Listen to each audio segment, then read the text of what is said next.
Вы меня извините, но я сейчас расплачусь. Это так красиво! Я вижу снежные горы.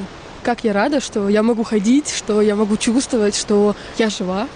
Блять, меня настолько легко удивить, что скажи мне вот эти горы, я от счастья описываюсь, блин. Хожу одна по Роза Хутор или на Роза Хутор. В этот момент оборачиваюсь и вижу это. Еще чуть-чуть, и я разрыдаюсь. В какой красивой стране я живу. В этот момент я понимаю, что, блин, мне почти 26 лет, и я радуюсь горам. И, блин, это так круто, да? Жизнь, блин.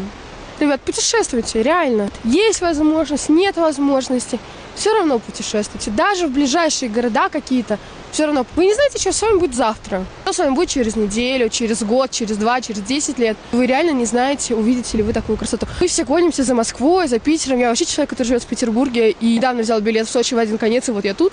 Все этой гонки за деньгами, за работой, за успехом. Я просто приехала сюда и выдохнула.